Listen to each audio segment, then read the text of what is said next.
आज भारत की सैन्य ताकत एक नए दौर में कदम रख चुकी है। बढ़ते क्षेत्रीय तनाव, चीन की आक्रामक सैन्य गतिविधियां और पाकिस्तान की सीमा पार साजिशों के बीच भारत अब पूरी तरह से आत्मनिर्भर होकर अपनी रक्षा क्षमताओं को निखार रहा है। हाल ही में रक्षा अधिग्रहण परिषद डिफेंस एक्विजिशन काउंसिल ने लगभग 1 लाख करोड़ से ज्यादा की रक्षा खरीद योजनाओं को मंजूरी दी, जो इस बात का सबूत है कि भारत अब स्वदेशी हथियारों के दम पर अपनी सैन्य रणनीति को मजबूत कर रहा है। यहां सबसे अहम बात यह है कि ये सभी प्रणालियां पूरी तरह से भारत में डिजाइन, विकसित और निर्मित की जाएंगी, जो आत्मनिर्भर भारत के संकल्प को सशक्त करता है। ऑपरेशन सिंदूर के दौरान भारतीय हथियारों की ताकत का जो परिचय हमें मिला, उसने दिखाया कि स्वदेशी तकनीक अब सीमा पर सुरक्षा की नई मिसाल कायम कर सकती है। अब सवाल यह उठता है कि इन भारी निवेशों में कौन कौन से घातक हथियार शामिल हैं, भारतीय सेना को कौन से हथियार मिलेंगे और ये कैसे चीन और पाकिस्तान की हर चाल को पलटने के लिए तैयार है। आइए विस्तार से उन हथियारों के बारे में जानते हैं जिन पर भारत ने अपनी नजरें टिकाई। नमस्ते, जय हिंद, मैं हूं ऋषि सिंह और आप देख रहे हैं हमारा खास शो विस्तार से।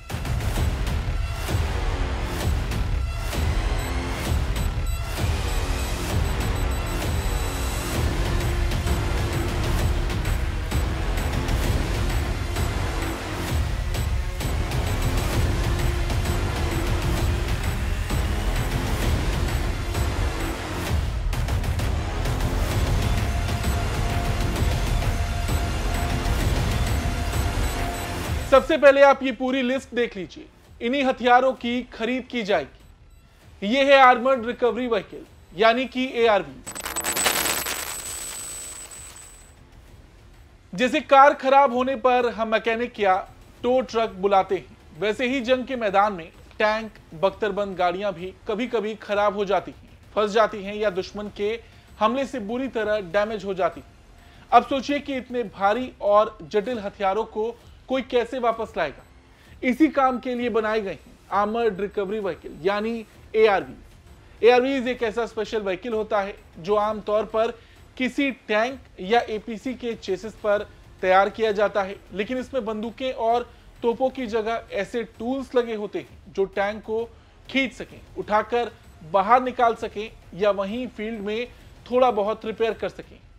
इनमें भारी भरकम विंच, क्रेन, बुलडोजर ब्लेड जैसी चीजें होती हैं जो किसी भी फंसे हुए टैंक या गाड़ी को निकालने या स्थिर रखने में काम आती हैं। ज्यादातर ARV ट्रैक्स पर चलते हैं, बिल्कुल टैंकों की तरह, जिससे ये कीचड़, रेत, उबड़ खाबड़ जमीन पर भी आसानी से चल सके।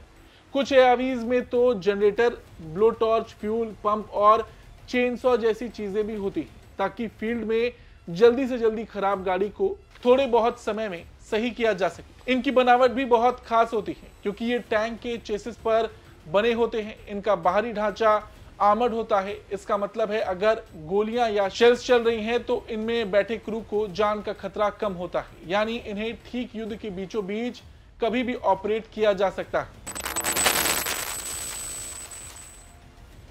अब इसके अलावा दूसरा हथियार है इलेक्ट्रॉनिक वॉरफेयर सिस्टम। देखिए, आज के जमाने की जंग सिर्फ बंदूक और बम से नहीं लड़ी जाती, बल्कि जो सबसे बेहतर सिग्नल पकड़ सके और सिग्नल बिगाड़ सके वही आगे रहता है। अब ऐसे में इलेक्ट्रॉनिक वॉरफेयर सिस्टम जरूरी क्यों है, तो आपको बता दें, इलेक्ट्रॉनिक वॉरफेयर एक ऐसी आधुनिक सैन्य तकनीक है जिसमें दुश्मन के कम्युनिकेशन, रडार और सिग्नल सिस्टम को रोकना, जाम करना या धोखा देना शामिल है, जिससे हमारी सेना को फायदा हो। इसमें हाईटेक सिस्टम होते हैं जो हवा, जमीन, समंदर या स्पेस से ऑपरेट किए जा सकते हैं, जैसे ड्रोन से दुश्मन के रेडियो सिग्नल पकड़ना या मिसाइल गाइडेंस को गुमराह करना। भारत अब पूरी तरह से स्वदेशी इलेक्ट्रॉनिक वॉरफेयर सिस्टम बना रहा है ताकि चीन और पाकिस्तान जैसे पड़ोसियों की चालों का जवाब दिया जा सके और हमारी सेनाओं को एक ऐसी अदृश्य ताकत मिले जो जंग में दुश्मन को बिना गोली चलाए बेअसर कर सके।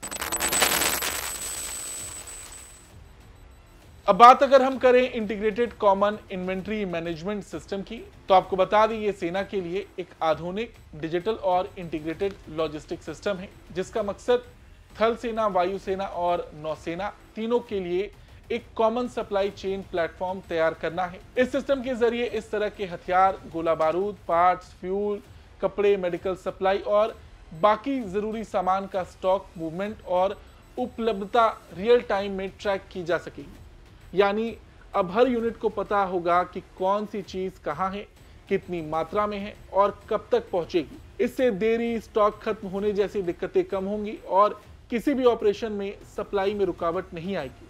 ICIMS की सबसे बड़ी खासियत यह है कि ये तीनों सेनाओं के लॉजिस्टिक्स को पहली बार एक कॉमन डिजिटल नेटवर्क पर लाएगा। इससे इंटर सर्विस कोऑर्डिनेशन बेहतर होगा और देश की रक्षा तैयारियों को सप्लाई के स्तर पर भी एक ठोस आधार मिलेगा। भारत में इसे पूरी तरह स्वदेशी टेक्नोलॉजी से बनाया जा रहा है ताकि डेटा सुरक्षित रहे और हर स्थिति में सेना आत्मनिर्भर बनी रहे। वहीं अगर बात करें सरफेस टू एयर मिसाइल्स की, सरफेस टू एयर मिसाइल यानी जमीन से हवा में मार करने वाली मिसाइलें भारत की वायु रक्षा का एक बेहद अहम हिस्सा है। इन मिसाइलों का इस्तेमाल दुश्मन के फाइटर जेट्स, हेलीकॉप्टर्स, ड्रोन और यहां तक कि आने वाली मिसाइलों को हवा में ही डिस्ट्रॉय करने के लिए किया जाता है। ये मिसाइल सिस्टम दुश्मन की किसी भी हवाई घुसपैठ को रोकने में पहला और सबसे तेज रिएक्शन देने वाला हथियार होता है। भारत ने इस क्षेत्र में न सिर्फ आयात पर निर्भरता घटाई है बल्कि कई स्वदेशी और अत्याधुनिक सरफेस टू एयर मिसाइल विकसित किए हैं। भारत का सबसे चर्चित स्वदेशी सिस्टम है quick reaction surface to air missile, जिसे DRDO ने खास तौर पर सेना की मोबाइल एयर डिफेंस के लिए डिजाइन किया है। ये मिसाइल सिस्टम तेजी से डिप्लॉय हो सकता है, चलते काफिलों को सुरक्षा दे सकता है और एक साथ कई लक्ष्यों को ट्रैक और टारगेट कर सकता है। इसके अलावा भारत के पास अपना स्वदेशी आकाश मिसाइल सिस्टम है जो medium range surface to air missile है। आकाश क्या क्या कर सकता है ये हम सभी ने ऑपरेशन सिंदूर के दौरान देखा था। अब ये तो थे वो हथियार जो सेना को मिलेंगे, इसके अलावा नौसेना के लिए भी कुछ हथियारों की खरीद होंगी। अब वो कौन कौन से हथियार हैं वो भी देख लेते हैं।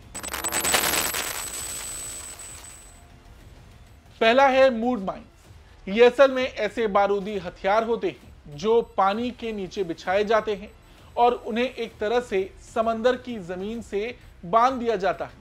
ये किसी फिक्स डेप्थ पर स्थिर रहते हैं और जैसे ही कोई दुश्मन की पनडुब्बी या जहाज उस इलाके में दाखिल होता है ये एक्टिवेट हो जाते हैं और ब्लास्ट कर जाते हैं।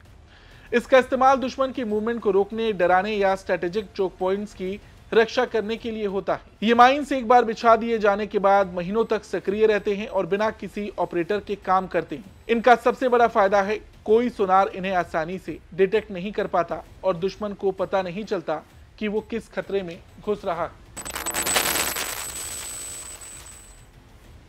अब बात दूसरे हथियार की, माइंस काउंटर मेजर वेसल्स। अब जब माइंस दुश्मन बिछा सकता है तो हमें ऐसी तकनीक की भी जरूरत होती है जो उन्हें ढूंढकर खत्म कर सके। यही काम आते हैं माइन काउंटर मेजर वेसल्स यानी MCMVs। ये जहाज पूरी तरह से माइंस को खोजने और उन्हें इनएक्टिव करने के लिए बनाए जाते हैं। इनमें ultra sensitive sonar system, remotely controlled neutraliser लगे होते हैं जो एक एक माइंस को ढूंढकर उसे या तो डिटोनेट कर देते हैं या फिर डीएक्टिवेट कर देते हैं। इन वेसल्स की बॉडी भी खास कंपोजिट मटेरियल से बनी होती है ताकि दुश्मन की माइंस इन्हें आसानी से डिटेक्ट ना कर पाए। इनका डिजाइन ऐसा होता है कि ये बहुत धीमी और सटीक गति से माइंस के बेहद पास जाकर भी सुरक्षित रह सकते हैं। जब कोई बड़ा फ्लीट या एयरक्राफ्ट कैरियर समंदर में किसी मिशन पर होता है तो पहले ये MCMVs रास्ता साफ करते हैं, तभी दूसरे जहाज आगे बढ़ते हैं। यही काम आते हैं माइन काउंटर मेजर वेसल्स यानी MCMVs। अब अगर बात करें सुपर रैपिड गन माउंट की, इन्हें आमतौर पर SRGM कहा जाता है। ये एक high speed automatic gun system है। इसका मकसद दुश्मन की तेजी से आने वाली चीजों को जैसे मिसाइलें, ड्रोन्स या फास्ट अटैक बोट्स को सेकंडों के अंदर निशाना बनाना और खत्म करना है। SRGM इतनी तेजी से फायर करता है कि वो हर मिनट में सैकड़ों राउंड्स दाग सकता है और ये एकदम सटीक होता है। इसमें एडवांस फायर कंट्रोल सिस्टम लगा होता है जो रडार और ऑप्टिकल सेंसर से इनपुट लेकर टारगेट को ट्रैक करता है और फिर अपने आप फायर करता है। यानी ये पूरी तरह से कंप्यूटर गाइडेड होता है। इसका इस्तेमाल सिर्फ दुश्मन से लड़ने में नहीं होता बल्कि cruise missile defence, air defence और समुद्री डकैती जैसी स्थितियों में भी ये बेहद असरदार होता है। अगर किसी युद्धपोत को अपने आसपास बहुत तेजी से किसी खतरे का सामना करना पड़े तो SRGM उसका फर्स्ट लाइन ऑफ डिफेंस होता है। और अब आखिरी में सबमर्सिबल ऑटोनोमस वेसल्स, इनके नाम से ही पता चलता है कि ये बिना किसी इंसानी दखल के काम करने वाले ऐसे अंडर वाटर वेसल्स होते हैं जो समंदर की गहराइयों में सर्विलांस और पेट्रोलिंग करते हैं। इनमें सोनार, कैमरा, सेंसर्स और कम्युनिकेशन सिस्टम लगे होते हैं।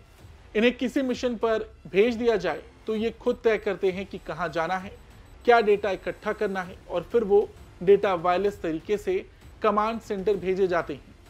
इनकी सबसे बड़ी ताकत है इनका स्टेल्थ मूवमेंट और लंबी दूरी तक काम करने की क्षमता। चीनी नौसेना के पास भी ऐसे सिस्टम हैं और अब भारत भी इन्हें खुद विकसित कर रहा है ताकि भविष्य की अंडर वाटर सर्विलांस और पनडुब्बियों की काउंटर डिटेक्शन में भारत भी किसी से पीछे ना रहे। कुल मिलाकर इस कदम से हमारी सेनाओं को बहुत मजबूती मिलेगी। सीमा पार सुरक्षा के लिए नए नए उपकरणों का इस्तेमाल होगा जिससे जवान ज्यादा सतर्क और पैनी निगरानी कर सकेंगे और इसके साथ ही साथ चीन पाकिस्तान की हर हरकत पर कड़ी नजर रखी जाएगी। भारत सरकार के इस कदम पर आपका क्या कुछ कहना है, कमेंट करके जरूर बताएं। धन्यवाद।